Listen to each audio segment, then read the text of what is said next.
কে আপনি? আর এখানে একা একা দাঁড়িয়ে আছেন বৃষ্টির মধ্যে? ভয় করছে না আপনার? জায়গাটা ভালো না। রাত হলেই অনেক পকেটে ছেলেদের উৎপাত ঘটে এখানে। না, মানে বন্ধুদের সঙ্গে ঘুরতে এসেছিলাম। এই গ্রামটা কিন্তু বৃষ্টি নামায় ওদের কাছ থেকে আলাদা হয়ে গিয়েছি। আর তেমন কিছু একটা চিনি না, তাই এখানে দাঁড়িয়ে আছি। নেহা কথাটি বলছিল আর কাঁপছিল। স্বাধীন এটা দেখে নেহার দিকে এগিয়ে যায়। নেহা অজ্ঞান হয়ে স্বাধীনের কোলে ঢলে পড়ে। স্বাধীন তড়িঘড়ি করে নেহাকে ধরে ফেলে, কি করবে বুঝতে পারে না। তাই পাজাকোলা করে তার বাড়ির দিকে নিয়ে যেতে লাগে। বাড়িতে নিয়ে গিয়ে মুখে পানি দিতে লাগে, কিন্তু জ্ঞান ফিরে আসে না। হাত পা ঠান্ডা হয়ে আছে। এইটা দেখে স্বাধীন অনেকটা ভয় পেয়ে যায়। নেহাকে গরম কাপড় দিয়ে ঢেকে দেয়। ঠিক তখনই কেউ দরজার কড়া নাড়ে। স্বাধীন হক চুকিয়ে যায়। এত রাতে কে আবার এসেছে? তড়িঘড়ি করে দরজা খুলে দেখে অনেক মানুষ, প্রত্যেকের হাতে লাঠি আর টর্চ লাইট।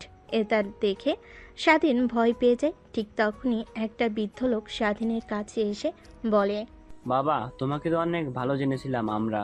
তোমার বাবা মা অ্যাক্সিডেন্টে করে মারা যাওয়ার পর তোমাকে এই গ্রামে থাকতে দিয়েছি আমরা, আর তুমি কিনা আমাদের মান সম্মান নষ্ট করলে।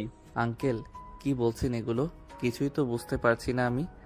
ঠিক তখনই পিছন থেকে একটা ছেলে বলে ওঠে, ওই তো, ওই যে ওই মেয়েটা, ওনাকেই তো কোলে করে আনতে দেখলাম জঙ্গলের মধ্যে থেকে। তারপর স্বাধীনকে পাশ কেটে রুমের মধ্যে প্রবেশ করে। বৃদ্ধ মেয়েটার কাছে গিয়ে গায়ে হাত দিয়ে দেখে অনেক জ্বর। স্বাধীনের দিকে রেগে তাকিয়ে স্বাধীনের কাছে এসে ঠাস ঠাস করে দুইটা থাপ্পড় লাগিয়ে দেয়। কি করেছিস তুই? অসুস্থ একটা মেয়ের সুযোগের সদ্ব্যবহার করলেই। মানে কি বলছেন এগুলো আঙ্কেল? কিছুই তো বুঝতে পারছি না আমি। আর আপনারা এত রাতে আমার বাড়িতে? এত রাতে না আসলে তো তোর আসল রূপ দেখতে পারতাম না।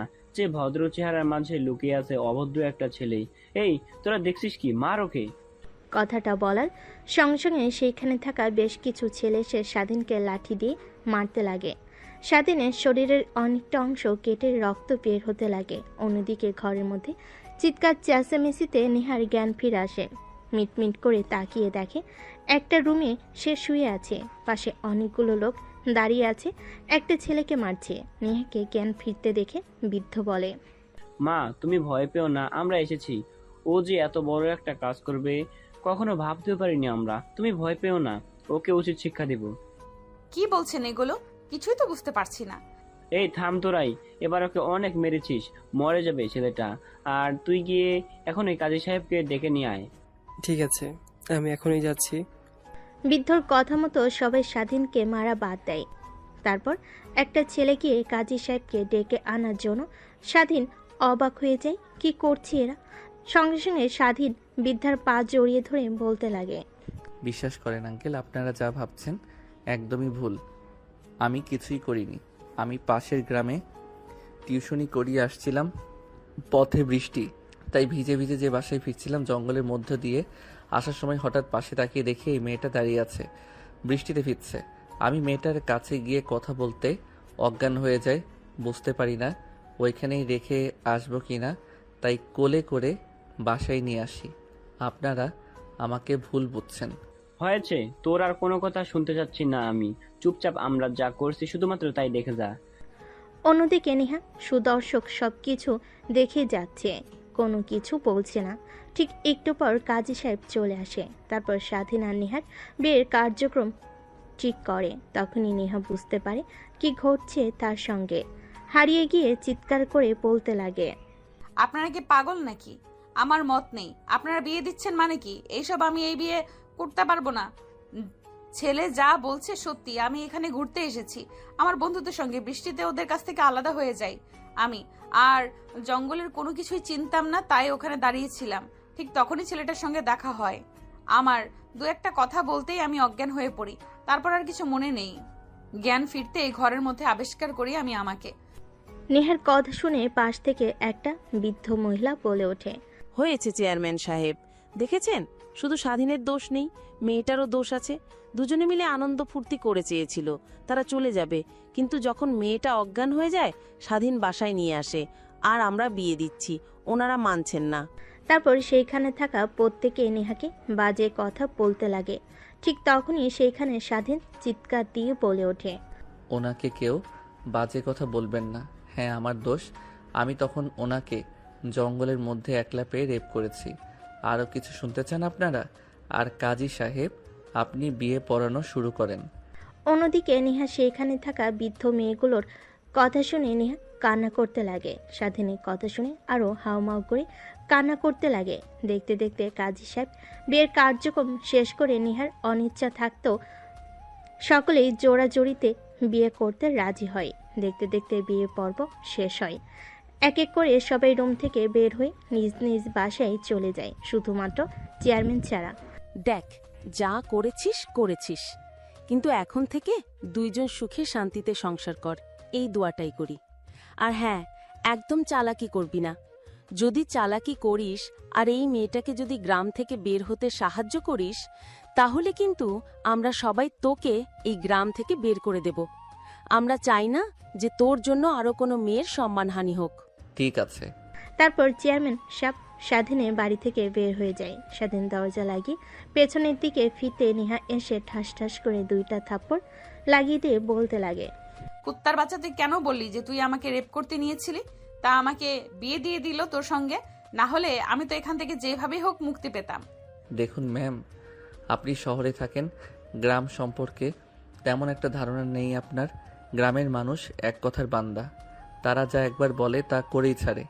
আর তারা যেহেতু একবার আমাদেরকে নিয়ে উল্টাপাল্টা সিদ্ধান্ত নিয়েছে, তাহলে আমাদেরকে বিয়ে দিয়ে ছাড়বে তার জন্যই আমি এই কথাটা বলেছি। আর দেখলেন না, সকলে আপনাকে বাজে বাজে কথা বলছিল, তাই নিজের রাগকে কন্ট্রোল করতে না পেরে তখন বলেছি সরি। সবাই বাজে কথা আমাকে বললে তোর কি আসে যায়? তুই আমার কে হস? এখন আমাকে আর কে বিয়ে করবে? আর দরজা আটকালি কেন? একদম আমার কাছে আসার চেষ্টা করবি না, তাহলে তোর কিন্তু খবর আছে, বলে দিলাম। আমাকে কিন্তু তুই চিনিস না আমি কে। দরজা লাগাবো না তো খুলে রাখবো, ঘরের মধ্যে যে কোনো সময় যে কোনো প্রাণী ঢুকতে পারে, এর কারণে লাগিয়ে দিয়েছি। আর আপনার প্রতি আমার কোনো ইন্টারেস্ট নাই। আপনি চাইলে চলে যেতে পারেন নির্দ্বিধায়। কখনো আপনার কাছে আমি আমার অধিকার নিয়ে যাব না। মনে করবেন যে একটা কালো অধ্যায় মুছে ফেলবেন মন থেকে। হয়েছে, তোকে আর অভিনয় করতে হবে না। এখন সর আমার সামনে থেকে। দুই চোখ যেই দিকে যায় সেই দিকে যাব, কিন্তু একদম তোর বাসাতে আর থাকবো না। আল্লাহই জানে কখন আবার কি হয়, তুই আবার আমার উপর ঝাঁপিয়ে পড়িস কখন, কে জানে। নেহার কথা শুনে স্বাধীন একটা হাসি দেয়, তারপর খাটের উপর গিয়ে বসে পড়ে। নেহা দরজা খুলতে যে বাহিরে একবার রাখতে যাবে, ঠিক তখনই জোরে সোরে একটা বজ্রপাত হয়। নেহা দৌড়ে স্বাধীনের কাছে এসে স্বাধীনকে জড়িয়ে ধরে। স্বাধীন তাল সামলাতে না পেরে খাটের উপর শুয়ে পড়ে নেহাকে নিয়ে। দুজনের ঠোঁটের সঙ্গে ঠোঁটের মাত্র কয়েক ইঞ্চি তফাৎ। ঠিক তখনই আরেকটা বজ্রপাত হতে নেহা স্বাধীনকে শক্ত করে জড়িয়ে ধরে বুকের সঙ্গে মাথা ঠেকিয়ে নেয়।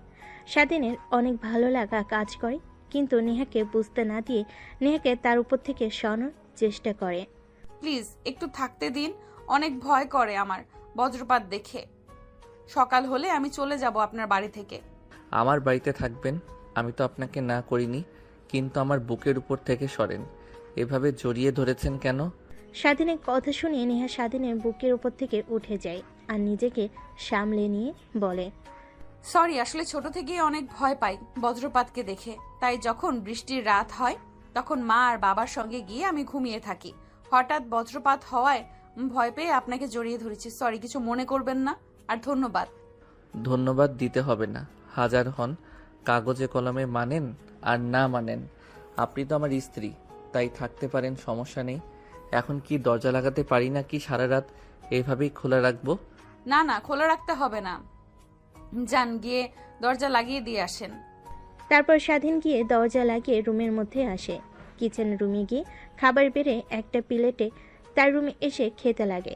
পাশ থেকে নেহা স্বাধীনের দিকে ড্যাপ ড্যাপ করে তাকিয়ে বলতে লাগে, কেউ হয়তো বা ভুলে গিয়েছে যে রুমের মধ্যে আরো একজন আছে, আর সে না খেয়ে আছে, তাকে একটু খাবার দেওয়া উচিত।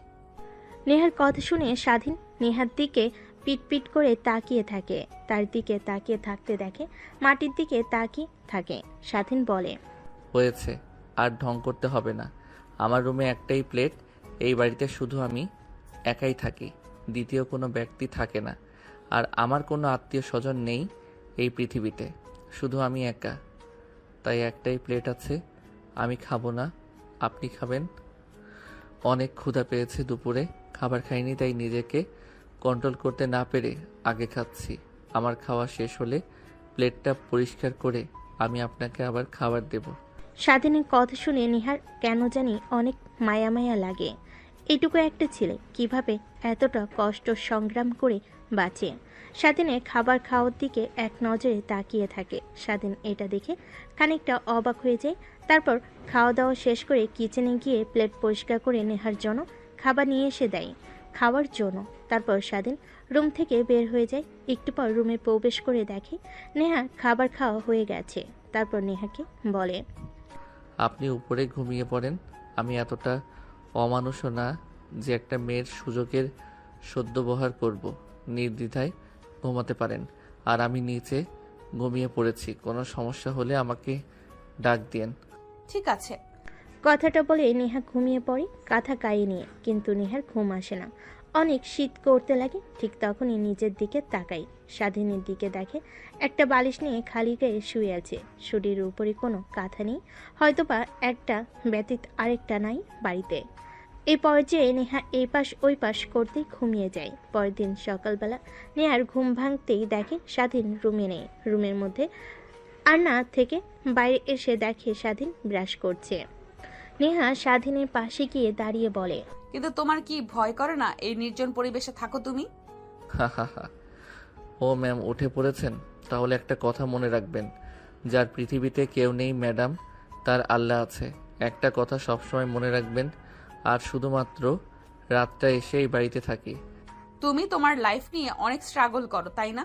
আমি দোয়া করি তুমি অনেক বড় কিছু হবে একদিন। দিনভর কাজ করতে হয়, কলেজ করি, এইভাবে সময় পেরিয়ে যায়। শুধু রাতে এসে বাড়িতে থাকি। তা ম্যাম, এখন তো দিনের বেলা, এখন তো আর চিনতে অসুবিধা হবে না। আপনার বন্ধুরা কোথায় ক্যাম্প করেছিল, আপনিও চলে যেতে পারেন, সমস্যা নেই।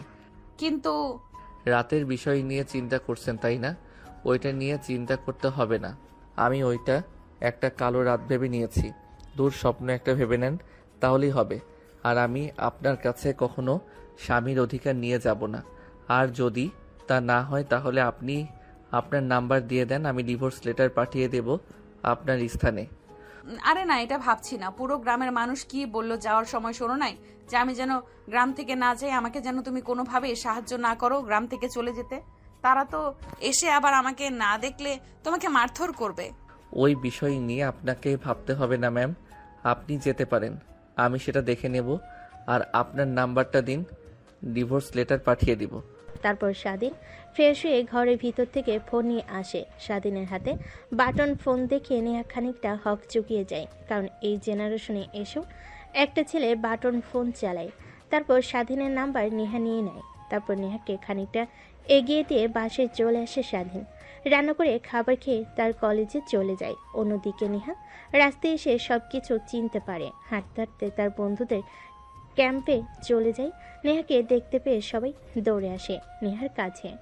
কিরে, তুই কোথায় হারিয়ে গিয়েছিলি? আমরা তোকে নিয়ে কত টেনশন করছি জানিস? আমরা তো এখনই পুলিশ স্টেশনে যাচ্ছিলাম রিপোর্ট করার জন্য। রাত ভোর বৃষ্টি হয়েছে, তাই তোকে আর খুঁজতে বের হতে পারিনি আমরা কেউ। এভাবে না বলে করে কোথায় হারিয়ে গিয়েছিলি? তুই নাকি কোনো সমস্যা হয়েছে? তোর এমন মন মরা যে? আরে না, টেনশন করছিস কেন? কিছুই হয়নি। আসলে বাড়ির কথা অনেক মনে পড়ছে। অনেকদিন তো হলো ক্যাম্প করে থাকলাম, চল বাসায় ফিরে যাই। এখানে থাকতে আর একদম ভালো লাগছে না আমার। হ্যাঁ, ঠিক বলেছিস। তুই স্যারকে বললাম তোর কথা, স্যার অনেক চিন্তিত হয়ে পড়েছে। পাশের ক্যাম্পে রেস্ট নিচ্ছে মনে হয়। আর রাতে কই ছিলি? আর বলিস না, রাতে কথাটা বলতে গিয়ে নেহা থেমে যায়। মনে মনে ভাবতে লাগে, সকল বিষয় কি এদেরকে খুলে বলবো? যদি বলি তাহলে তো সবাই উল্টাপাল্টা ধারণা করবে। না, সম্পূর্ণ কথা খুলে বলা দরকার নেই। শুধু বলি রাতে একটা ছেলের বাসাতে আশ্রয় নিয়েছিলাম। আরে না, তোদের কাছ থেকে আলাদা হয়ে যাওয়ার পর আমি কিছুই চিনতে পারি না। হাঁটতে হাঁটতে একটা বাড়ির সামনে চলে যাই, তারপর দরজায় কড়া নাড়তে একটা ছেলে বের হয়। তারপরে ওখানে আমি আশ্রয় নিয়েছিলাম। জানিস, ছেলেটা অনেক ভালো। একটা নিরিবিলি পরিবেশে থাকে। ও আচ্ছা, তাহলে এই ব্যাপার। আর আমরা তোকে নিয়ে কতই চিন্তা করছিলাম, তোর ফোনে কতবার ফোন করেছি। আমার ফোনের চার্জ তো ছিল না যে তোদের সঙ্গে কথা বলবো। আচ্ছা বাদ দে সে সকল কথা, আমি চলে এসেছি তো, এখন তো হ্যাপি। ঠিক তখনই পাশ থেকে প্রিন্সিপাল স্যার বলে ওঠে, মা তুমি এসেছো? আমরা তোমাকে নিয়ে কত চিন্তা করতেছিলাম। আমরা সবাই তোমার বাবাকে ফোন করে তোমায় পাওয়া যাচ্ছে না কথাটা বলতে তোমার বাবা একদম পাগল হয়ে গিয়েছে। ওয়েট, আমি তোমার বাবাকে এখনই ফোন করে বলছি তোমাকে পেয়েছি আমরা। তারপর প্রিন্সিপাল স্যার দূরে গিয়ে নেহার বাবা মার কাছে ফোন করে বলে দেয় যে নেহাকে পাওয়া গেছে। তারপর দিনভর নেহা আর তার বান্ধবীরা একসঙ্গে অনেক আনন্দ করে। ঠিক তখনই পাশ থেকে নেহার বান্ধবী বলে ওঠে, আগামীকাল সকালেই তো চলে যাব। তোর কথা শুনে যা বুঝতে পারলাম ছেলেটা অনেক ভালো। ওরে, ওকে অনেক দেখতে ইচ্ছা করছে। আমাদের চল কালকে যাবার সময় একবার ছেলেটাকে দেখে তারপর যাব। আর আদেও এইখানে আসতে পারবো কি না আল্লাহ জানে। এইবার যে কাহিনী ঘটে গেল, আর কখনো মা বাবা আর আসতে দেবে না, দেখে নিস। নেহা তার বান্ধবীর কথা শুনে কেন জানি স্বাধীনকে দেখতে অনেক ইচ্ছে করে, তাই তার মাথা দিয়ে হ্যাঁ জানি দেখতে দেখতে রাত হয়ে যায়।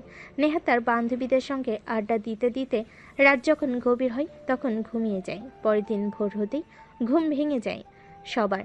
তারপর সবাই ক্যাম্প ভেঙে রেডি হতে লাগে বাড়িতে যাওয়ার জন্য। ঠিক তখনই নেহা আর তার বান্ধবীরা প্রিন্সিপাল স্যারের কাছে গিয়ে বলে, স্যার আপনাকে তো সব কথা খুলেই বললাম। আমাকে একটা ছেলে রাতে থাকতে দিয়েছিল। আমার সব বান্ধবীরা জেদ করছে যে তার সঙ্গে গিয়ে দেখা করে আসবে আর ধন্যবাদ জানিয়ে আসবে। আপনি অনুমতি দিলে আমরা যেতাম ছেলেটার সঙ্গে দেখা করতে। আচ্ছা মা, যাও, সমস্যা নেই, কিন্তু দেখে শুনে যাও। কালকে বৃষ্টি হয়েছে সারা রাত ভোর, অনেক জায়গায় কাদা পানি জমে আছে। তারপর নেহা আর তার বান্ধবীরা স্বাধীনের বাসার দিকে অগ্রসর হতে লাগে। নেহা সামনে সামনে, পিছে তার বান্ধবীরা। দেখতে দেখতে স্বাধীনের বাড়ির কাছে চলে আসে। দেখে বাসায় তালা লাগানো। নেহা বুঝতে পারে না এত সকালে কোথায় গিয়েছে। আবার ঠিক তখনই পাশ দিয়ে একটা ছেলেকে যেতে দেখে নেহা ছেলেটার কাছে গিয়ে পিছন থেকে ডাক দিতে ছেলেটা নেহার কাছে এসে বলে, ও আপনি এসেছেন? তা স্বাধীন তো বললো আপনি চলে গিয়েছেন, আর আমরা স্বাধীনকে মেয়ের গ্রাম থেকে তাড়িয়ে দিয়েছি। ওর মতো খারাপ ছেলে এই গ্রামে না থাকলে ভালো হয়, আর আপনি আবার এসেছেন। কি কিন্তু কেন মেরে গ্রাম থেকে তাড়িয়ে দিয়েছ? দেখুন, চেয়ারম্যানের রাতে কি বলছিল যে আপনি যদি গ্রাম থেকে চলে যান আর স্বাধীন যদি সাহায্য করে তাহলে তাকে গ্রাম থেকে তাড়িয়ে দেবে। চেয়ারম্যান এক কথার মানুষ, তাই ওকে মেরে কালকে রাতে গ্রাম থেকে তাড়িয়ে দিয়েছে। কোথায় আছে কে জানে। নেহা কথাটা শুনে অনেকটা অবাক হয়ে যায়, কিন্তু ছেলেটাকে কোনো কিছু বুঝতে দেয় না। পাশে দাঁড়িয়ে থাকা নেহার বান্ধবীরা নেহার দিকে অবাক দৃষ্টিতে তাকিয়ে থাকে।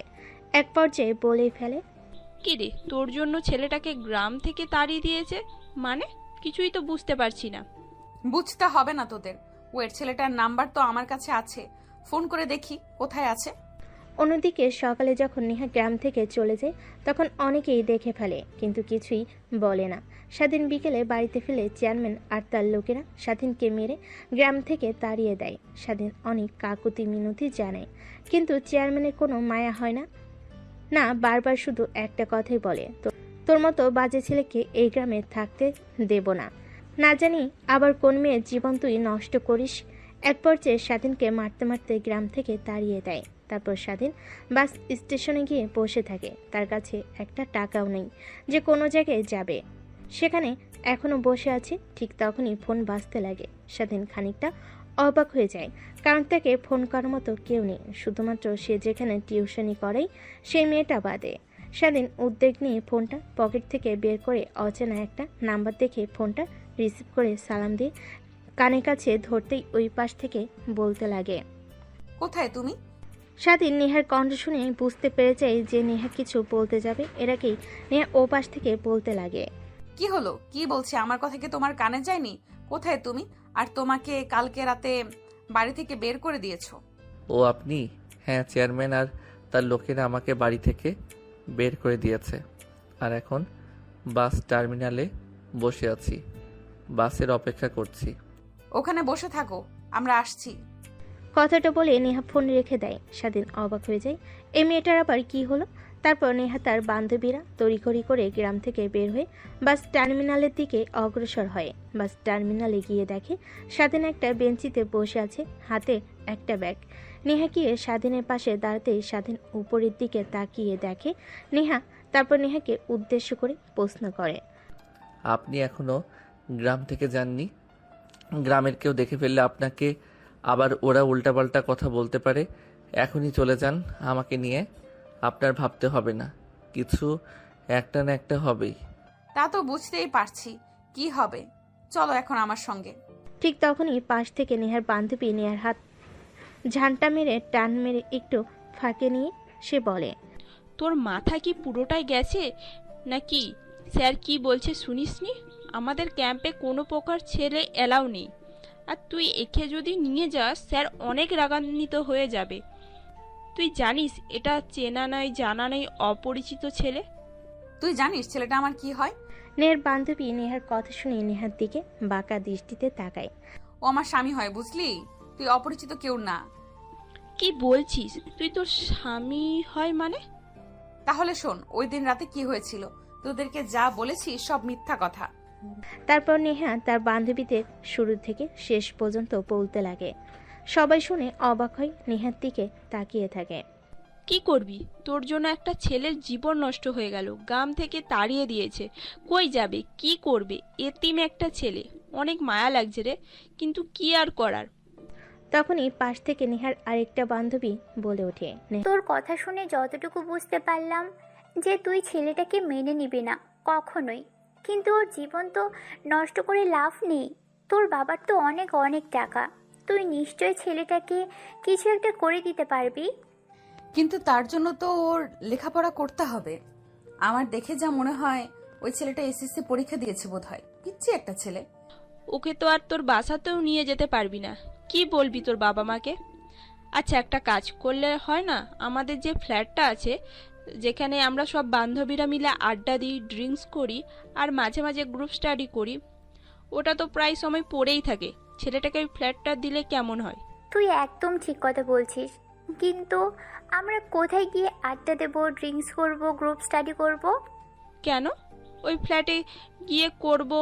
ফ্ল্যাটে তো আর কম রুম নেই, একটাতেও না হয় থাকবে, অন্য আরেকটাতে আমরা থাকবো। আর ছেলেটাকে দেখে এমনিতেই মনে হচ্ছে ও হাবাগোবা। আরে আমরা তো বলে যাচ্ছি, শুধু যার স্বামী সে তো কিছু বলছে না। প্লিজ নেহা ম্যাডাম, আপনি অন্তত কিছু বলুন। কিন্তু ও যদি কখনো আমার কাছে স্বামীর অধিকার নিয়ে আসে তখন কি করব? আরে ঢাকায় গিয়ে ওকে ডিভোর্স দিয়ে দিবি, এত টেনশন করছিস কেন? তুই আর ছেলেটাকে দেখ একবার, কেমন বোকা শোকা দেখতে। কখনোই তোর কাছে স্ত্রীর অধিকার নিয়ে যাবে না। যেই ছেলে তোকে রাতে একলা রুমে একা পেয়েও কিছু করেনি, সেই ছেলে নিয়ে আবার তুই টেনশন করছিস। নেহা ভাবতে লাগে, হ্যাঁ, ওর বান্ধবী তো ঠিকই বলেছে। যে ছেলে রাতের আধারে একা পেয়ে তার বাসায় কিছু করেনি। নেহা ভাবতে লাগে, হ্যাঁ, ওর বান্ধবীরা তো ঠিকই বলেছে। যে ছেলে রাতের আধারে একা পেয়ে তার বাসায় কিছু করেনি, সে আবার ঢাকায় নিয়ে গিয়ে অজানা জায়গায় আবার আমার পর ঝাঁপিয়ে পড়বে না। তাই নেহা রাজি হয়ে যায় স্বাধীনকে ঢাকা নিয়ে যাওয়ার জন্য। কিন্তু স্যারকে তোরা কিভাবে ম্যানেজ করবি? ওইটা একদম আমাদের হাতে ছেড়ে দে, আমরা স্যারকে ম্যানেজ করে ফেলবো। তারপর নেহা আর তার বান্ধবীরা স্বাধীনের কাছে চলে যায়। স্বাধীনের ব্যাগে হাত দিয়ে নেহা বলে, চলো আমাদের সঙ্গে। কোথায় যাব ম্যাম? তুমি আর গ্রামে ফিরে যেতে পারবে না। কি করবে এখন? এখন থেকে চলো আমাদের সঙ্গে ঢাকায়, তোমাকে একটা না একটা জবের ব্যবস্থা করে দিব। কিন্তু ম্যাম, ঢাকায় যাওয়ার জন্য তো বাস ভাড়া লাগবে। আমার কাছে তো একটা টাকাও নাই, তাই এখানে বসে আছি। কি করব চিন্তা করছি। আপনারা যান, আমাকে নিয়ে তো ভাবতে হবে না আপনার। স্বাধীনের বোকামোপনা কথা শুনে নেহার বান্ধবীরা সবাই হাসতে লাগে। স্বাধীন সবার দিকে তাকিয়ে ভাবতে লাগে, কি এমন বলেছি যে সবাই এমনভাবে হাসছে। একটু পর নেহার ধমক শুনে সবাই হাসি বন্ধ করে। তারপর নেহা বলে, তোকে ভাবতে হবে না টাকা পয়সা নিয়ে, চল এখন আমার সঙ্গে। স্বাধীন আর কোনো কথা বলে না। এখানে বসে থাকার থেকে তাদের সঙ্গে ঢাকায় গিয়ে যদি তারা কোনো চাকরির ব্যবস্থা করে দেয় তাহলে তার জন্য অনেক ভালো হয়। তারপর নেহা তার বান্ধবীদের পিছু পিছু হাঁটতে লাগে। একটু পর সবাই ক্যাম্প যেখানে করেছিল সেখানে চলে আসে। প্রিন্সিপাল স্যার তাদের দিকে তাকিয়ে এসে বলে, তোমরা কখন গিয়েছো আর কখন আসছো? বললে তো মাত্র 20 মিনিট লাগবে, আর 2 ঘন্টা হয়ে গেল। এতক্ষণ কোথায় ছিলে? সবে অপেক্ষা করছি আমরা। ঢাকায় ফিরতে হবে তো, আবার ফিরতে ফিরতে রাত হয়ে যাবে না হলে। তারপর নেহা আর তার বান্ধবীরা প্রিন্সিপাল স্যারের সঙ্গে স্বাধীনের মোলাকাত করে দেয়। তারপর প্রিন্সিপাল স্যারকে বোঝাতে লাগে, কিন্তু সে বুঝতে নারাজ। তাদের সঙ্গে কোনো ছেলে মানুষকে একদম অ্যালাউ করবে না। অবশেষে নেহার বান্ধবীদের কথায় প্রিন্সিপাল স্যার রাজি হয়ে যায় স্বাধীনকে ঢাকায় নিয়ে যাওয়ার জন্য। তারপর সবাই সকালে খাওয়া দাওয়া করে বাসে উঠে পড়ে ঢাকায় যাওয়ার জন্য। বাস চলছে তার আপন গতিতে। নেহা কানে হেডফোন দিয়ে গান শুনছে, তার বান্ধবীদের সঙ্গে নাচানাচি করছে। স্বাধীন বাইরের দিকে তাকিয়ে আছে। এর আগে কখনো গ্রামের বাইরে যাওয়া হয়ে ওঠেনি তার, তাই এক দৃষ্টিতে বাহিরের গাড়ি দালান কোঠার দিকে তাকিয়ে আছে। দেখতে দেখতে গাড়ি এসে দাঁড় হয়ে নিহাদের কলেজের সামনে। এক এক করে সবাই গাড়ি থেকে নেমে যায়। স্বাধীনও নেমে আসে গাড়ি থেকে। আশপাশে চোখ বুলিয়ে বড় বড় দালান কোঠা দেখে অবাক হয়ে যায়। সেদিকে তাকিয়ে থাকে নেহা আর তার বান্ধবীরা। স্বাধীনকে দেখে বুঝতে পারে যে সে কখনো এর আগে ঢাকায় আসেনি। তারপর নেহা আর তার বান্ধবীরা স্যারদের কাছ থেকে বিদায় নিয়ে স্বাধীনকে নিয়ে তারা যে ফ্ল্যাটে আড্ডা দিত সেইখানে চলে আসে। আজ থেকে তুমি এখানেই থাকবে, আর কোনো সমস্যা হলে আমার নাম্বারটা তো আছেই, তুমি ওটাতে ফোন করবে। আর তুমি কি লেখাপড়া করো নাকি? তোমাকে তো দেখে মনে হলো যে তুমি লেখাপড়া করো, তখন বলছিলে যে টিউশন করাও। হ্যাঁ, এইবার এসএসসি দিয়েছি, রেজাল্ট পেয়েছি, আলহামদুলিল্লাহ A+ এসেছে। কিন্তু কেন? তাহলে তো হয়ে গেল, তোমাকে এখানে ভালো একটা কলেজে ভর্তি করিয়ে দেব। আর তুই ভালো টাকা পয়সা নিয়ে টেনশন করিস না। আর জীবনে বড় হতে হলে লেখাপড়া করতে হবে, লেখাপড়ার অবদান অপরিসীম। মনোযোগ দিয়ে লেখাপড়া কর, তারপর আমি আমার বাবার কোম্পানিতে তোকে একটা ভালো চাকরি দিয়ে দেব। ঠিক আছে ম্যাম। তারপর নেহা স্বাধীনকে সবকিছু দেখিয়ে দিতে লাগে। স্বাধীন সবকিছু দেখে নেয়। তারপর নেহা আর তার বান্ধবীরা ফ্ল্যাট থেকে বের হয়ে যে যার বাসে চলে যায়। নেহা বাসে গিয়ে তার বাবা মার সঙ্গে দেখা করে রুমে গিয়ে ফ্রেশ হয়ে একটা লম্বা ঘুম দেয়। ঘুম থেকে উঠে দেখে রাত 8টা বেজে গেছে। অন্যদিকে স্বাধীন রাত হয়ে যাওয়ায় অনেক ক্ষুধা লাগে। সে কি করবে বুঝে উঠতে পারে না। সে নেহাকে ফোন করবে, কিন্তু ফোন করতে গিয়ে দেখে তার ফোনে টাকা নেই। তাই রুমে বসে থেকে বই বের করে পড়তে লাগে। অন্যদিকে নেহা খাওয়া দাওয়া করে 10টার দিকে রুমে আসে। বই বের করে পড়তে নিলে তখনই মনে পড়ে স্বাধীনের কথা। ছেলেটা কি খেয়েছে না খেয়েছে এটাই ভাবতে লাগে। ফোনটা হাতে নিয়ে ফোন করে স্বাধীনকে। স্বাধীন ফোন রিসিভ করতে নেহা বলে, কিরে, তুই কি কিছু খাওয়া দাওয়া করেছিস নাকি? না ম্যাম, এইখানে তো কিছু চিনি না, আর আমার কাছে টাকাও নেই যে বাহিরে গিয়ে খাবার খেয়ে আসবো। তুই তো রান্না করতে পারিস, চিকেন। রুমে গিয়ে দেখ, সেখানে সবকিছু আছে। আচ্ছা ওয়েট, তোকে কিচেন রুমে যেতে হবে না, তুই কিছু বুঝতে পারবি না। আমি অনলাইনে খাবার অর্ডার দিয়ে দিচ্ছি, একটু পর দরজায় কলিং বেল দিলে খুলে খাবারগুলো নিয়ে নিস, কেমন? আর কোনো প্রয়োজন হলে আমাকে ফোন করিস। কিন্তু ম্যাম, আমার ফোনে তো টাকা নাই যে আমি আপনাকে ফোন করব। আমি টাকা পাঠিয়ে দিয়েছি। আর আরেকটি কথা, আমাকে ম্যাম বলবে না, আমাকে আপু বলে ডাকবে। আমাকে আর আমার বান্ধবীর সবাইকে আপু বলে ডাকবি, ম্যাম বলতে হবে না। রাখি এখন। তারপর নেহা ফোন রেখে দেয়। নেহা পড়তে পড়তে ঘুমিয়ে পড়ে। অন্যদিকে একটু পর দরজায় কলিং বেল দিতে স্বাধীন গিয়ে দরজা খুলে দেয়। ডেলিভারি ম্যান খাবার দিয়ে গেল। স্বাধীন খাবার খেয়ে নেয়, তারপর ঘুমানোর চেষ্টা করে, কিন্তু এর আগে কখনো নরম বিছানায় ঘুমায়নি, তাই ঘুম আসে না। জোর করে ঘুমিয়ে পড়ে। পরদিন সকালবেলা অনেক সকালে ঘুম ভেঙে যায়। তার আশেপাশ থেকে আজানে সুমিষ্ট ধ্বনি ভেসে আসতে লাগে। স্বাধীন ওয়াশরুমে চলে যায়। ফ্রেশ হয়ে অজু করে রুমে এসে ওয়ার্ড্রোবের মধ্যে জায়নামাজ খুঁজতে লাগে, কিন্তু কোথাও পায় না। উল্টো নেহার ছোট ছোট জামাকাপড় দেখে এইটা দেখে স্বাধীন শরম পেয়ে যায়। তারপর ফ্লোরেই নামাজ পড়ে নেয়।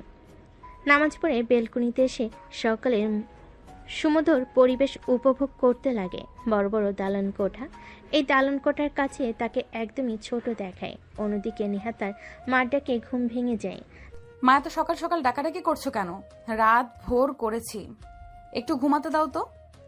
আরে ঘড়ির দিকে তাকিয়ে দে, কত বাজে? 9টা বাজছে। কলেজে যাবি না? অনেক দিন তো হলো বাহিরে দিয়ে ঘুরে আসলি। ও মা, কি বলো, 9টা বেজে গেছে? তারপর নেহা তড়িঘড়ি করে ওয়াশরুমে চলে যায়। ফ্রেশ হয়ে বাহিরে এসে রেডি হয়ে কাঁধে ব্যাগ নিয়ে বাড়ি থেকে বের হতে যাবে, ঠিক তখনই খাবার টেবিল থেকে নেহার মা বলে ওঠে, কি রে মা, এমন হকচকিয়ে কোথায় যাচ্ছিস? খাবার তো অন্তত খেয়ে যা, তোর কলেজ শুরু হতে এখনো অনেক সময় আছে। না মা, সময় নেই, এক্সট্রা ক্লাস আছে। বাই বাই, আল্লাহ হাফেজ। নেহার আবার কি হলো? কখনো দেখলাম না লেখাপড়ার প্রতি এতটা সিরিয়াস হতে, আজ যেমন ভাব দেখাচ্ছে। আরে ভাত দাও না, তুমি শুধু শুধু মানুষদের সন্দেহ করো। তোমার অফিসের সময় পার হয়ে যাচ্ছে, তাড়াতাড়ি খেয়ে অফিস যাও। তারপর নেহা গাড়ি নিয়ে নিজের ড্রাইভ করতে করতে তাদের ফ্ল্যাটে চলে আসে। দরজায় গিয়ে কড়া নাড়তেই স্বাধীন দরজা খুলে দেয়। স্বাধীন নেহাকে হাঁপাতে দেখে বলে, কি হয়েছে ম্যাম, এমন ভাবে হাঁপাচ্ছেন কেন? ওই হাঁপাচ্ছি এখনো, তুই ফ্রেশ হসনি? কই ম্যাম, আমি তো অনেক আগে উঠেছি, নামাজ পড়েছি, বাহিরে বেলকনিতে গিয়ে দাঁড়িয়ে থেকে শহর দেখেছি আর রুমের মধ্যে বসে থেকেছিলাম। তুই তো রান্না করতে পারিস, এদিকে কিচেন রুম আর এটা হলো টিভি। তারপর নেহা স্বাধীনকে সবকিছু দেখিয়ে দিতে লাগে। সব দেখিয়ে দেওয়া হলে নেহা সোফায় বসে টিভি অন করে। স্বাধীন পাশে বসে পড়ে। তারপর নেহা স্বাধীনকে প্রশ্ন করে, আচ্ছা তোর কোনো আত্মীয় স্বজন নেই? আর তোর বাবা মা অ্যাক্সিডেন্ট করে কিভাবে মারা গেল? নেহার কথা শুনে স্বাধীন উপরের দিকে তাকিয়ে দীর্ঘ একটা নিঃশ্বাস ফেলে বলতে লাগে, তাহলে শুনেন, আমার যখন বয়স মাত্র 8 বছর, তখন আমাদের অবস্থা অনেক ভালো ছিল। আমার বাবা গ্রামের চেয়ারম্যান ছিল, সবাই তাকে ভালোবাসতো, অনেক সৎ লোক ছিল সে আবার অনেক শত্রু ছিল। একদিন বাবা আর মা আমার নানি বাড়িতে যাচ্ছিল, ঠিক তখনই ট্রাকের সঙ্গে অ্যাক্সিডেন্ট হয়ে মারা যায় বাবা আর মা। আর আমার অনেক আত্মীয় স্বজন আছে, তারা আমার বাবার সম্পত্তি দখল করে নিয়েছে আর আমাকে বাড়ি থেকে বের করে দিয়েছে। তখন ওই গ্রামের একটা লোক যে এখন বর্তমান চেয়ারম্যান, উনি আমাকে ওই পাহাড়ের চূড়াতে বাড়ি তৈরি করে দেয়। ওইখানে আমি একাই থাকতাম, প্লাস লেখাপড়াও করতাম। বিকেলে এসে ভাটায় কাজ করতাম। এভাবে চলতে লাগে আমার দিনগুলো। ঠিক তখনই পাশের একটা গ্রামে টিউশনি পাই আমি। টিউশনি করাতাম, সে থেকে সেই টাকা পেতাম। সেই টাকা দিয়ে লেখাপড়ার খরচ আর খাবার খরচ হয়ে যেত আমার। এইভাবে চলছিল দিনকাল। আর আপনার সঙ্গে হঠাৎ দেখা আর আমার জীবন পরিবর্তন। কথাগুলো বলে স্বাধীনের চোখ থেকে এক ফোঁটা অশ্রু বের হতে যাবে, ঠিক তখনই স্বাধীন তার হাতে উল্টোপুট দিয়ে মুছে ফেলে।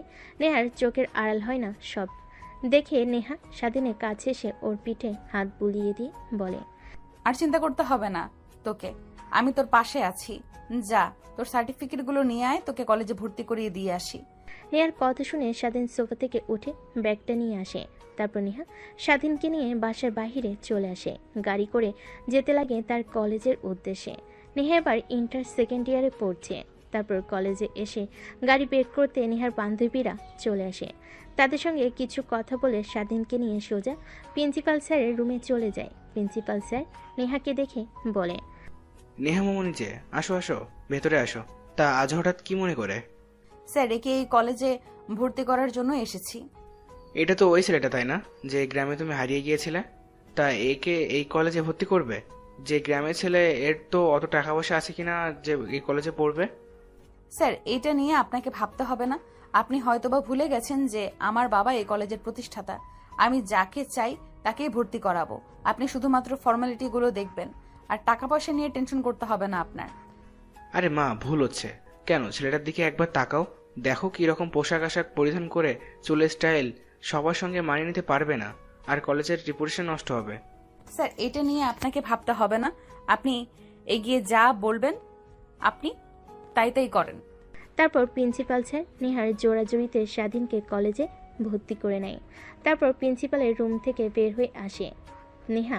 তারপর স্বাধীনকে নিয়ে সোজা চলে যায় শপিং মলে। স্বাধীনকে বেশ কিছু জামাকাপড় কিনে দেয়। সেলুনে নিয়ে গিয়ে মাথার চুল সুন্দর করে কেটে দিতে বলে। তারপর নেহা বাহিরে গিয়ে অপেক্ষা করতে লাগে। একটু পরে সেলুন থেকে বের হতেই নেহা অবাক হয়ে যায়। মাশাআল্লাহ, আমার জুনিয়র বরকে তো দেখতে অনেক কিউট। শুধু গ্রামের পরিবেশে থাকতো দেখে তেমন ভালো দেখায়নি। এই নেহা, কি ভাবছিস তুই এসব? ও তোর জুনিয়র, আর তুই ওকে মেনে নিতে পারবি না কখনোই তোর সঙ্গে। কথাটা নিজে নিজে বলে নেহা নিজের মাথায় আলতো করে টোকা দেয়। জোরে লাগাতে ব্যথাতে আহ করে ওঠে। কি হয়েছে ম্যাম আপনার? আরে তোকে কতবার বলবো আমাকে আর আমার বান্ধবীকে ম্যাম বলে ডাকবে না, আপু বলে ডাকবি। ঠিক আছে ম্যাম। ও সরি আপু। নেহা রাগী দৃষ্টিতে তাকাতে স্বাধীন মুচকি একটা হাসি দেয়। স্বাধীনের হাসি দেখে নেহা দ্বিতীয়বার ক্রাশ খায়। তারপর রেস্টুরেন্টে গিয়ে খাওয়া দাওয়া করে স্বাধীনকে নিয়ে ফ্ল্যাটে চলে যায়। ফ্ল্যাটে গিয়ে নেহা সোফার উপর বসে পড়ে। স্বাধীন কিচেন রুমে গিয়ে শরবত বানিয়ে নেহাকে দেয়। অবাক হয়ে স্বাধীনের হাত থেকে শরবত খেয়ে ফেলে। ঠিক তখনই নেহার ফোনে কল আসে। ফোন রিসিভ করে কানের কাছে ধরতে ওপাশ থেকে নেহার বান্ধবীরা বলে, কিরে স্বামীকে পেয়ে একদম আমাদেরকে ভুলেই গেলি। কি বলছিস এসব? তোরা স্বামীকে পেয়ে তোদের ভুলে গিয়েছি মানে? আর কে স্বামী? হয়েছে, তোকে আর ঢং করতে হবে না। দিব্যি তো ফ্ল্যাটটা নিয়ে গিয়ে এনজয় করছিস আর অভিনয় করছিস, তাই না? দেখ, একদম উল্টাপাল্টা কথা বলবি না। ওকে কলেজে ভর্তি করিয়ে দিয়ে শপিং মলে গিয়েছিলাম ওর জন্য পোশাক কিনে দেওয়ার জন্য। তা ম্যাম, এখন আপনি কোথায়? কই আর থাকবো, ফ্ল্যাটে। ফ্ল্যাটে কি করছেন? নিশ্চয়ই জুনিয়র হাজবেন্ডকে নিয়ে এনজয় করছেন। ডিস্টার্ব করলাম? রাগিয়ে রাখি? দেখ সাথী, একদম রাগাবি না বলে দিলাম। ও বুঝতে পেরেছি, তাহলে এখনো এনজয় শুরু করেননি। তাহলে ম্যাম দয়া করে দরজাটা খুলবেন, আমরা ফ্ল্যাটের দরজার সামনে দাঁড়িয়ে আছি। নেহার বান্ধবী কথাটা বলতে নেহা গিয়ে দরজা খুলে দেয়। দরজার ওই পাশে নেহার সকল বান্ধবী নেহার রেগে সাথীর দিকে তাকাতেই সাথী নেহাকে পাশ কাটিয়ে সবাই এসে বসে পড়ে। নেহা দরজা লাগিয়ে সাথীর কাছে এসে ওর গলা চেপে ধরে বলতে লাগে, কুত্তি, এই কি সব উল্টাপাল্টা কথা বলছিস তুই? ও আপু আপনারা চলে এসেছেন। আর নেহা আপু আপনি সাথী আপুকে মারছেন কেন? আরে কই মারছি? এইটাকে মারা বলে না, এটাকে আদর বলে। আর তুই যা এখন তোর রুমে। আচ্ছা আপু, তোমরা হয়তো অনেক ক্লান্ত, আমি তোমাদের জন্য শরবত বানিয়ে নিয়ে আসছি। কথাটা বলে স্বাধীন কিচেন রুমে চলে যায় শরবত তৈরি করার জন্য। নেহা সাথীকে মারা বন্ধ করে দিয়ে সোফায় বসে তার বান্ধবীদের সঙ্গে আড্ডা দিতে লাগে। ঠিক তখনই পাশ থেকে সাথী বলে ওঠে, কিরে একদম চেঞ্জ করে ফেলেছিস, ছেলেটাকে এখন একদম চেনাই যাচ্ছে না। কি কিউট, আমি তো দেখে রীতিমতো ক্রাশ খেয়ে ফেলেছি। আচ্ছা তুই যদি না মেনে নিস তাহলে আমাকে দে, আমি ওকে বিয়ে করে নেব। কথাটা শুনে নেহা তার বান্ধবীর দিকে রাগী দৃষ্টিতে তাকায়। কেন জানি না, সাথীর বলা কথা অনেক খারাপ লাগে তার। একটু পর স্বাধীন হাতে শরবত নিয়ে আসে। তারপর এক এক করে সবাই শরবত নিয়ে খেতে লাগে। বাহ, আমাদের জুনিয়র দুলাভাই দেখছি অনেক ভালো, শরবত বানাতে পারে। তা দুলাভাই কই থেকে শিখেছেন, আমাদেরকেও একটু শিখাবেন কি? দেখ, একদম বাড়াবাড়ি হচ্ছে কিন্তু। আর স্বাধীন, তুই রুমে গিয়ে পড়তে বস, দরজা লাগিয়ে। যে পর্যন্ত আমি গিয়ে না ডাকছি সেই পর্যন্ত খুলবি না। নেহার রাগী কথা শুনে স্বাধীন সেখান থেকে রুমে গিয়ে দরজা লাগিয়ে পড়ার টেবিলে গিয়ে বই পড়তে লাগে। অন্যদিকে বাহিরে নেহার বান্ধবী নেহাকে বলে, ছেলেটাকে এইভাবে কথাগুলো না বললেও পারতি। আমাদের সঙ্গে কথা বলছে, এনজয় করছে, সারাক্ষণ রুমের মধ্যে বসে থাকে। ওকে পাঠিয়ে দিলি কেন? আমরাও তো ওর বড় বোনের মতন। দেখ, আমি চাই না আমাদের জন্য ওর লেখাপড়ায় ক্ষতি হোক। ও আমাদের বুদ্ধিমান একটা ছেলে, ও বড় হয়ে অনেক ভালো কিছু হবে। তো প্লিজ ওকে এইসবের মধ্যে আনিস না। ও নেশা জগতে পা দিলে বের হতে পারবে না। তারপর নেহা আর তার বান্ধবীরা ডান্স করতে লাগে বক্সে গান দিয়ে, নাচতে লাগে। স্বাধীন এইটা দেখে বক্সের সাউন্ড কমানোর জন্য দরজা খুলে বের হয়ে দেখে সবাই পাগলের মতো নাচানাচি করছে। স্বাধীন বুঝতে পারে সকলে ড্রিঙ্কস করেছে। তার গ্রামের অনেক উৎসবে অনেক ছেলেরা মদ খেত, তাই আর কোনো কথা না বলে স্বাধীন রুমে এসে পড়তে লাগে। এইভাবে অনেকটা সময় পার হয়ে যায়। রাত যখন অনেক গভীর হয়ে যায় তখন দরজার কর্নারের শব্দ পায়। বুঝতে পারে হয়তো নেহা এসেছে, তাই দরজা খোলার সঙ্গে সঙ্গে স্বাধীনের গায়ের উপর শুয়ে পড়ে আর বলতে লাগে, সোনা তুমি কোনো ভয় পেও না, নেহা তোমাকে ডিভোর্স দিয়ে দিলে আমি তোমাকে বিয়ে করব, নিজের করে নেব। কথাটা বলে যে স্বাধীনকে কিস করতে যাবে, ঠিক তখনই দরজা খুলে ভিতরে প্রবেশ করে নেহা। এটা দেখে নেহা রেগে স্বাধীনের উপর থেকে সাথীকে সরিয়ে ঠাস ঠাস করে থাপ্পড় লাগিয়ে দেয়। তোর কত বড় সাহস আমার স্বামীর দিকে নজর দিস? সর এখান থেকে। আমার স্বামীও একদম নজর দিবি না। যদি নজর দেস তাহলে তোর চোখ উপরে আমি মার্বেল খেলবো। আরে তুই তো বলি ওকে মানিস না স্বামী হিসাবে, তাহলে এইসব বলছিস যে? আর তুই যদি ডিভোর্স দিয়ে দিস আমি ওকে বিয়ে করব। So cute. কথাটা বলে যে স্বাধীনের দিকে এগোতে যাবে, সাথী ঠিক তখনই পিছন থেকে নেহা সাথীর চুল ধরে বাহিরে বের করে দেয়। দরজা লাগিয়ে গুটি গুটি পায়ে স্বাধীনের দিকে এগিয়ে আসতে লাগে আর বলতে লাগে, কুত্তার বাচ্চা, নিজের বউকে রেখে বউয়ের বান্ধবীর সঙ্গে উল্টাপাল্টা কাজ করতে তোর একদমই বাধলো না? আপু কি বলছেন এসব? আমি তো কিছুই করিনি। আর আপনি আমার দিকে এইভাবে এগিয়ে আসছেন কেন? দেখেন আপনি মাতাল হয়ে আছেন, উল্টাপাল্টা কিছু করবেন না। আর আপনারা এত খারাপ, বাসার মধ্যে মদ খান। কই একটু একটু ড্রিঙ্কস করেছি, এর থেকে বেশি কিছু না। এখন আমি আমার অধিকার আমাকে বুঝিয়ে দে তুই। কিসের অধিকার ম্যাম? আপনি তো আমাকে স্বামী হিসেবে মানেন না, তাহলে এসব কথা এর মধ্যে আসে কেন? প্লিজ ছাড়েন আমাকে আর রুম থেকে বের হয়ে যান। কথাটা বলে নেহা স্বাধীনের উপর ঝাঁপিয়ে পড়ে। স্বাধীন তাল সামলাতে না পেরে খাটের উপর শুয়ে পড়ে। নেহা স্বাধীনকে কিস করতে লাগে, অনবরত পা দিয়ে স্বাধীনের পায়ে স্লাইড করতে লাগে। স্বাধীন উত্তেজিত হতে লাগে। এক পর্যায়ে নেহার কোনো রেসপন্স পায় না স্বাধীন। মিটমিট করে তাকিয়ে দেখে নেহা ঘুমিয়ে গেছে, অনেক ড্রিঙ্ক করে মাতাল হয়ে গিয়েছে আর এখন ঘুমিয়ে পড়েছে। তাই স্বাধীন কোনো মতে নেহার নিচ থেকে সরে যায়। তারপর নেহাকে ভালোভাবে শুয়ে দিয়ে নেহার পাশে ঘুমিয়ে পড়ে। পরের দিন নেহার ঘুম ভাঙতে নিজেকে আবিষ্কার করে স্বাধীনের বুকের মধ্যে। এটা দেখে অনেকটা রাগ হয় নেহার। স্বাধীনের কাছ থেকে ছাড়া পেয়ে ধাক্কা দিয়ে ফ্লোরে ফেলে দেয়। হঠাৎ ফ্লোরে পড়ে যায়। স্বাধীনের ঘুম ভেঙে যায়। অবাক দৃষ্টিতে সামনে নেহার দিকে তাকিয়ে থাকে। কুত্তার বাচ্চা, তোকে একটু সুযোগ দিয়েছি আর তুই সুযোগের সদ্ব্যবহার শুরু করেছিস। ভেবেছিলাম তুই অনেক ভালো, অন্যান্য ছেলেদের মতো না, সহজ সরল। কিন্তু তুই যে এই সহজ সরল চেহারার মধ্যে ভয়ঙ্কর একটা চরিত্র লুকিয়ে আছে সেটা তো আর আমি জানি না। দেখুন আপু, আপনি আমাকে ভুল ভাবছেন। আপনি যা ভাবছেন তা একদমই হয়নি। চুপ, একদম চুপ। একটা কথাও বলবি না তুই। আর এক্ষুনি রুম থেকে বেরিয়ে যা, তোকে যেন আর না দেখি আমার চোখের সামনে। নেহার কথা শুনে সেদিন ঘর থেকে বের হয়ে যায়। বাহির এসে দেখে নেহার বান্ধবীরা সবাই অগোছালোভাবে শুয়ে আছে। স্বাধীন ফ্লোরে থাকা বোতল আর চিপসের প্যাকেটগুলো পরিষ্কার করতে লাগে। এক পর্যায়ে নেহার বান্ধবীদের ঘুম ভেঙে যায়। আরে জুনিয়র দুলা ভাই, আপনি কাজ করছেন কেন আমরা থাকতে? আরে না, তোমরা ঘুমাও, আমি পরিষ্কার করছি। আর কি খাবে? আমি রান্না করে দিচ্ছি। জুনিয়র দুলা ভাই, আপনি রান্না করতে পারেন? সব পারি, শুধু বলো কি খাবে। ঠিক তখনই রুমের বাহিরে বের হয় নেহা। স্বাধীনকে তার বান্ধবীদের সঙ্গে কথা বলতে দেখে রেগে বলে, নেহা, ওই কুত্তার বাচ্চা, তোকে কি বললাম? তোর কানে যায়নি?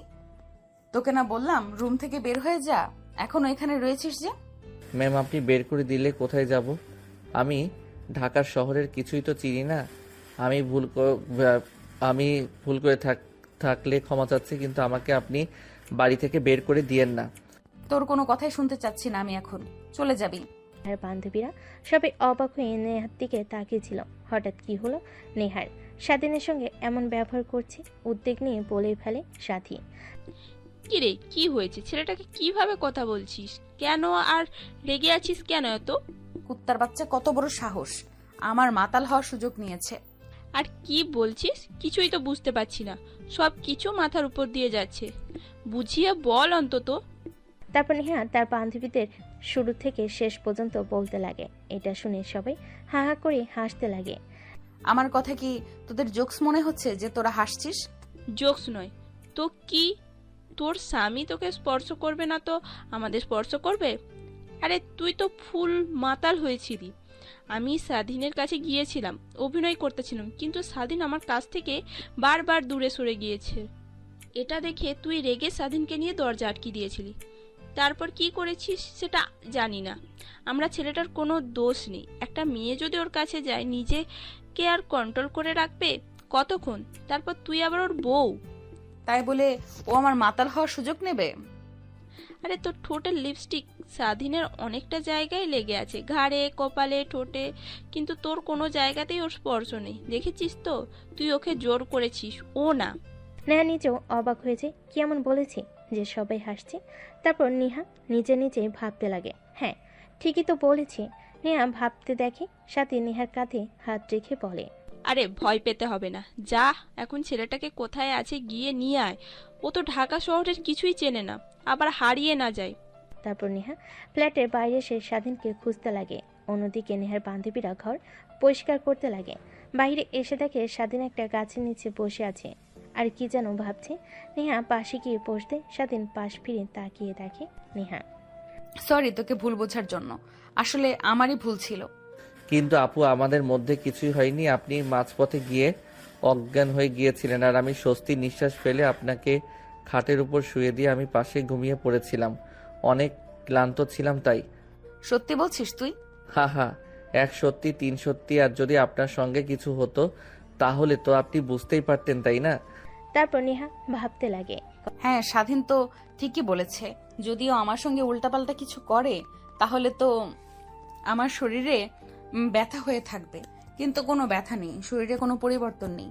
আসলে তোকে ঘুম থেকে উঠে দেখে অবাক হয়ে গেছিলাম, রেগে লাথি দিয়েছিলাম। সরি, চল এখন রুমে। সরি বলতে হবে না। আর আমি বুঝতে পেরেছিলাম আপনি আপনার ভুল বুঝতে পারলে আসবেন। আর আপনি ছাড়া আমার এই পৃথিবীতে কেউ নেই আপু। কথাটা বলি স্বাধীন কান্না করতে যাবে, এর আগেই নেহা আজ স্বাধীনের কাঁধে হাত রেখে বলে, সরি তো বলছি, তারপরও এমন করছিস কেন? চল, আর কখনোই তোকে ভুল বুঝবো না।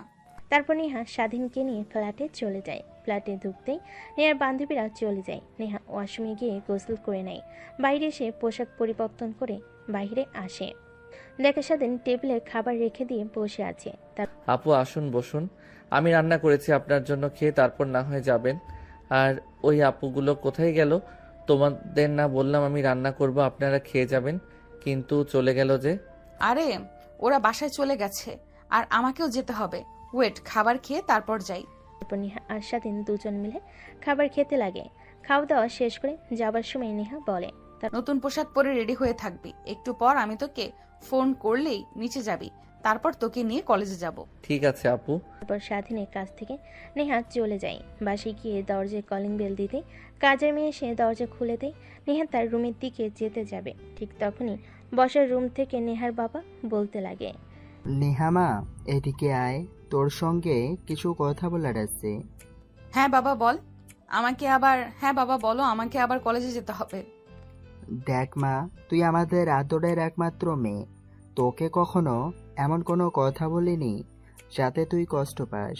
যখন যা চেয়েছিস তাই দিয়েছি, কিন্তু দিন দিন তোর ব্যবহার কেমন যেন হয়ে যাচ্ছে, আমার একদমই ভালো লাগছে না।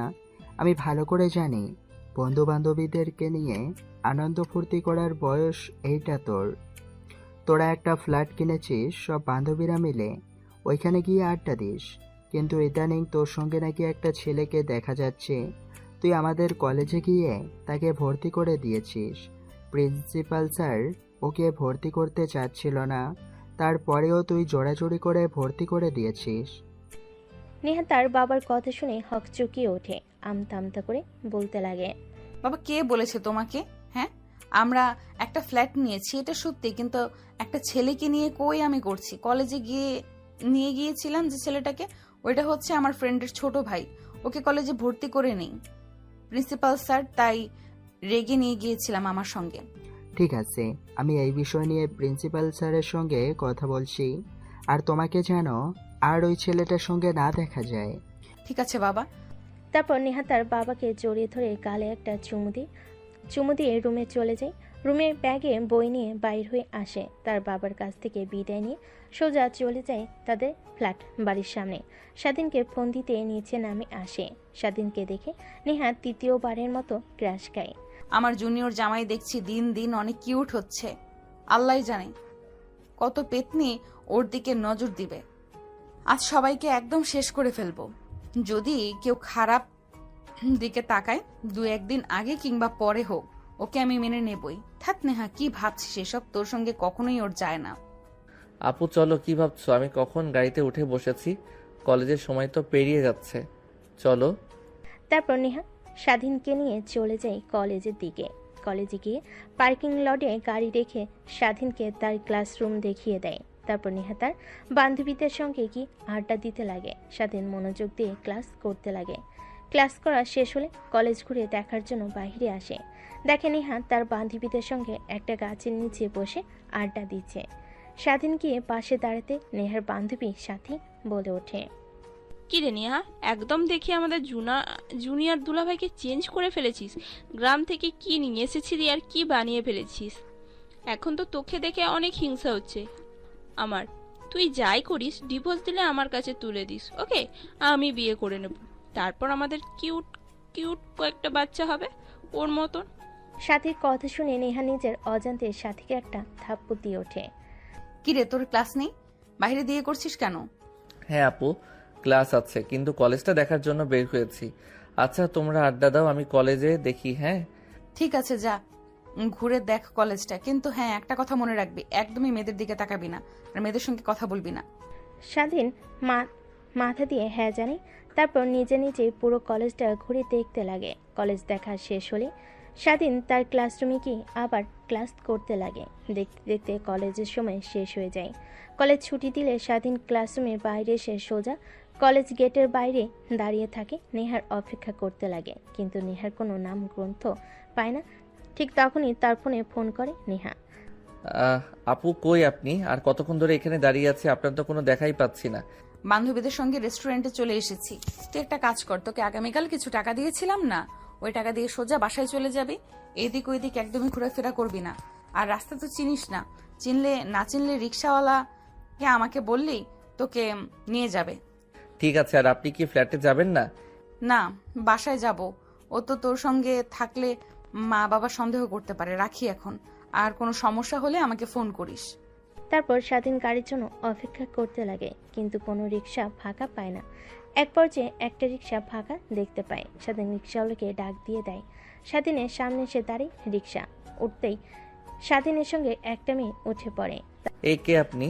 আর রিক্সা দাঁড় করিয়েছি, আমি যাব, আপনি কেন উঠে বসলেন? হাই, আমি তিথি। আমি আর তুমি একই ক্লাসে পড়ি। তোমাকে আজকে দেখেছি, আমার বেস্ট ফ্রেন্ড হতে পারি।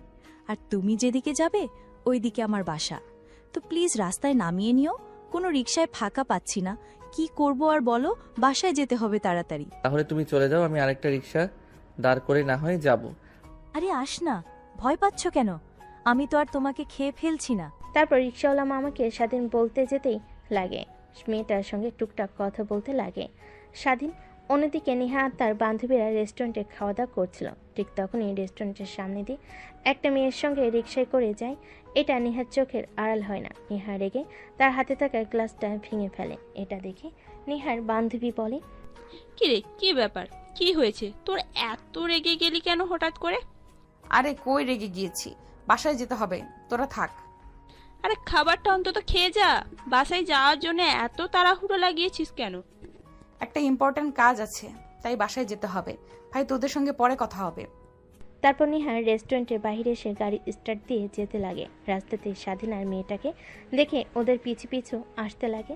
এক পর্যায়ে স্বাধীনের শরীরের ওপর বারবার কথা বলতে বলতে মেয়েটা এটা ওইটা দেখে, আরও অনেক রেগে যায়। আর নিজেকে কন্ট্রোল করতে না পেরে নেহা জোরে গাড়ি চালিয়ে সোজা ফ্ল্যাটে এসে দরজা খুলে রুমে গিয়ে বসে থাকে। অন্যদিকে স্বাধীন মেয়েটার সঙ্গে পরিচিত হতে লাগে। এই অল্প কিছুক্ষণের মধ্যে স্বাধীন বুঝতে পেরে যে মেয়েটা অনেক মিশুক। তারপর মেয়েটা তার বাসার কাছে আসতেই রিক্সা থেকে নেমে যায়। স্বাধীনকে পায়ে জানিয়ে তারপর রিক্সা যেতে লাগে তার আপন গতিতে। বাসার সামনে আসতে রিক্সাওয়ালাকে ভাড়া দিয়ে ভিতরে প্রবেশ করে।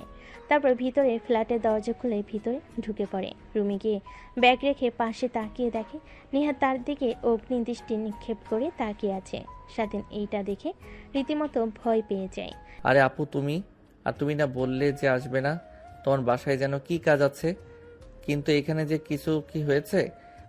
কিছুই হয়নি, বাট ওই মেয়েটাকে আর তোকে কি বললাম আমি যে কোনো মেয়ের সঙ্গে কথা বলবি না, তারপরও আমার কথা অমান্য করলি কেন? ও তুমি তিথির সঙ্গে দেখেছো? ও তো আর আমি একই ক্লাসে পড়ি, আজকে ওর সঙ্গে পরিচয় হলো। মেয়েটা অনেক মিশুক। ও আচ্ছা, তাই একদিনের মধ্যে বান্ধবী বানিয়ে ফেললি, আর কিছুদিন গেলে তো গার্লফ্রেন্ড বানিয়ে ফেলবি। কি বলছো এগুলো তুমি আপু? নেহা নিজের রাগকে আর কন্ট্রোল করতে না পেয়ে দৌড়ে স্বাধীনের কাছে এসে ওর গলা চেপে ধরে দেওয়ালের সঙ্গে দু হাত দিয়ে নেহার কাছ থেকে ছাড়া পাওয়ার আপ্রাণ চেষ্টা করে। আপু প্লিজ ছেড়ে দাও, আমার অনেক ব্যথা লাগছে। ব্যথা লাগার জন্যই তো আমি ধরেছি, আর কোনো মেয়ের সঙ্গে একটা রিক্সা করে যাওয়া আসা করবি? তুই কোনো মেয়ের সঙ্গে কথা বলবি না আর। না আপু প্লিজ, তুমি এবারের মতো ছেড়ে দাও। আর কোনো মেয়ের সঙ্গে কথা বলবো না আমি। স্বাধীনের কথা শুনে নেহা ছেড়ে দেয়। স্বাধীন দু হাত দিয়ে গলা ধরে কাশতে কাশতে ফ্লোরে বসে পড়ে। নেহা যেয়ে খাটের উপর বসে পড়ে। সরি। সরি বলতে হবে না, আমি তো তোমার কেনা গোলাম। তুমি যখন যা করবে মুখ বুজে সহ্য করতে হবে। থাকতে দিয়েছো, খেতে দিয়েছো, লেখাপড়া করতেও দিয়েছো, আর তুমি আমাকে মারবে সামান্য বিষয়? আমি কিছুই মনে করিনি।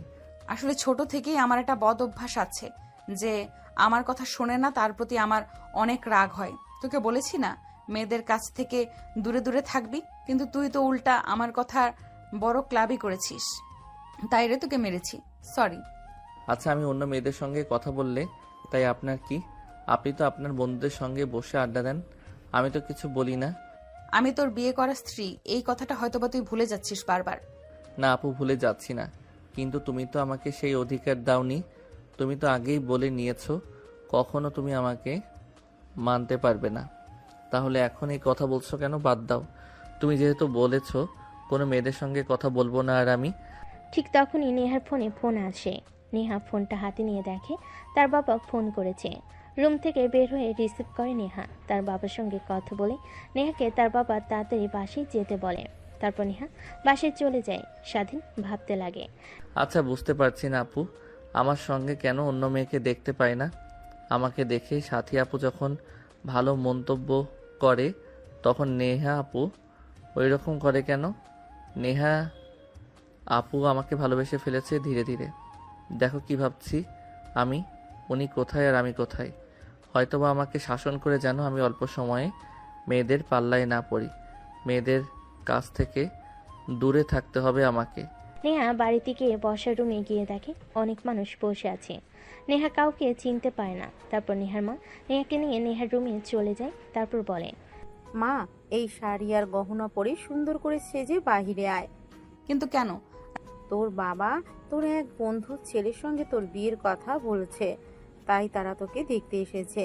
তাই তোকে ফোন করে তোর বাবা তাড়াতাড়ি আসতে বলল। আর বাবা যে বলল তুমি নাকি অসুস্থ, তাহলে এটা কি মিথ্যা কথা? আরে, তোকে আমার অসুস্থতার কথা না বললে তো আর আসতি না, তাই তোকে মিথ্যা কথা বলেছে তোর বাবা।